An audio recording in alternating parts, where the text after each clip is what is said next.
কেউ আমাদের ফেস বা হেয়ার নিয়ে কথা বলবে না, কারণ আমি সিঁদুর পরতে পারছি না, মাথা আসাতে পারছি না, যেহেতু আমাদের ওষুধ চলছে। আমার আর আমার মেয়ের অবস্থা, মাথাটা পুরো এক গলা। তো এটা হ্যালো বন্ধুরা, তোমরা সবাই কেমন আছো? আশা করি খুবই ভালো আছো। আমাদেরও চলছে মোটামুটি। আর দেখো, আমার মেয়ে খুব একটা খেতে পারে না এগুলো, তাও খাচ্ছে, কী করবে। তারপরে আমি একটু মিষ্টি দই দিলাম। তারপরে দই আর মিষ্টি নিয়েছে, যেহেতু কালকে ছিল ফাদার্স ডে, আর ও বাবাকেও খাইয়ে দিচ্ছিল। তারপর দেখো, ওর পাপা গিয়েছিল ওর মামার বাড়িতে, কারণ ওর মামার বাড়িতে অনেক দিন ধরে চেয়ার টেবিলটা ছিল, আমরা রুম চেঞ্জ করবো বলে আনা হয়নি। তার জন্য দেখো নিয়ে আসলো। এটা ওর মামারা কিনে দিয়েছিল ওকে পড়াশোনা করার জন্য, বাট আমাদের ঘরটা তখন ছোট ছিল, তাই আনা হয়নি, তাই নিয়ে আসলো। আর ও দেখো কতটা হ্যাপি। আর এখানে আমার মেয়ের জন্য ফ্রুট রেডি করছিলাম। আর দেখো বেদানাটার অবস্থা, আমি এখানে বলছি বেদানার নিজেরই রক্ত নেই, তাহলে আমার মেয়ে কী করে রক্ত হবে। দেখো পুরো সাদা বেদানা। আর দেখো আমি এই ফ্রুটগুলো রেডি করে নিয়েছি, আমার মেয়েকে দেবো, বাট ও যেটা পছন্দ করবে সেটা খাবে, যে সবগুলোও খাবে এমনটা নয়। ও যেটা মন হবে ওটা খাবে, আর আমার হাজব্যান্ড খাবে। আর হচ্ছে ওর জামটা পছন্দ এখানের মধ্যে, আর হচ্ছে তরমুজটা, আমি জানি এই দুটোই ও খাবে, তাও আমি ওকে দিচ্ছি যে খেয়ে দেখ একটু। বেদানাটা খায়, বাট এরকম না সাদা সাদা, তার জন্য কেটে যায় না। তারপর দেখো আমি আমার শাড়িটাকে ধার মুড়াচ্ছি, তারপরে পাড় লাগাবো। মানে ঘরে টুকিটাকি সেলাই আমি নিজেই করে নিই, ফলস বগেরা সব লাগাতে পারি, ফিটিং বগেরা করতে পারি।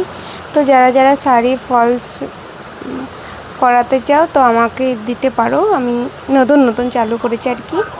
আর এই দেখো, আমার বর বাজারে যায়নি, তার জন্য ব্লিঙ্কিটে কিছু সবজি অর্ডার করেছিল, আর আমার মেয়ে দেখো নিয়ে চলে এসেছে, আর সেগুলো আনবক্সিং করছে।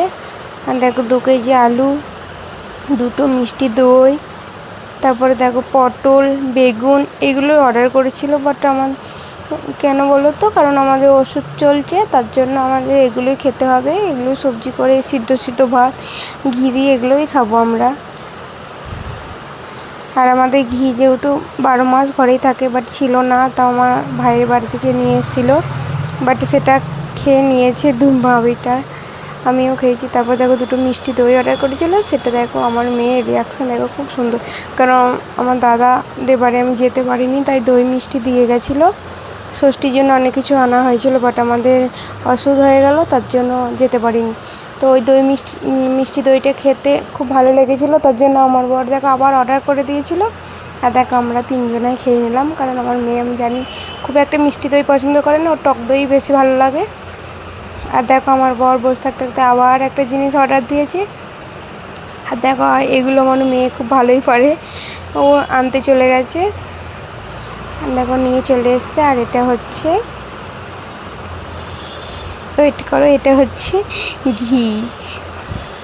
আর দেখো ঘিটা কতটা সুন্দর আর কত কিউট। আর এই যে জারটা দেখতে পাচ্ছ, ওটা কাঁচের, এটা কাঁচের মানে জার, ওর মধ্যে ঘিটা দিয়েছে। আর আমার বর ভালো করে দেখলো ডেট মেট ঠিক আছে কিনা।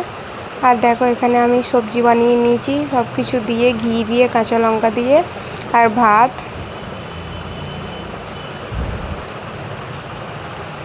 আর ঘিটা দেখো কতটা সুন্দর, মানে পুরো জারটার কালার হলুদ, ঘিটার কালারও হলুদ। আর দেখো এইটুকুনি ঘিয়ে কত টাকার দাম দেখো, আর সেন্টও ছিল খুব, আর খেতেও ভালো ছিল। আর সবচেয়ে আমার ভালো লাগছিলো এই কিউট ডাব্বাটা, মানে জারটা খুবই সুন্দর ঘটের মতন। দেখো আমি ভাত বেড়ে নিয়েছি এখানে, আর ঘি দিয়ে দিচ্ছি প্রথমে, তারপরে আমি সবজিগুলো দিয়ে দেবো।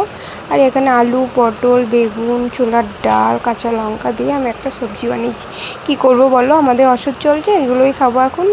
আর আজকে আমরা কামাই নিলাম, কারণ 3 দিনে কামান হয়ে গেছে, তাই কামিয়ে টামিয়ে এসে আমরা স্নান টান করে ভাত খেলাম। আর দেখো পাপার যেতে আজকে লেট হয়ে গেছে ডিউটিতে, যেহেতু স্নান টান করে রান্নাবান্না করে আবার দোকান খুললো, তারপরে কামালাম, তার জন্য ও একটা অটো বুক করেছি। আর অটোতে দেখো অটোটা চলে এসছে আমাদের ঘরের সামনে। আর আমি বললাম পয়সা এখানেই পেমেন্ট করে দাও, যেহেতু ওর ফোনে রিচার্জ নেই, আমার কাছ থেকে ওয়াইফাই নেওয়া ছিল, তার জন্য রিচার্জটা করে দিল। আর আমার মেয়ে দাঁড়িয়ে আছে, পাপাকে বাই বাই করবে, আর পাপা ওকে বাই বাই করে দিল। আর দেখো ডিউটিতে চলে গেল। আজকের ব্লগটা ছিল এই পর্যন্ত, কেমন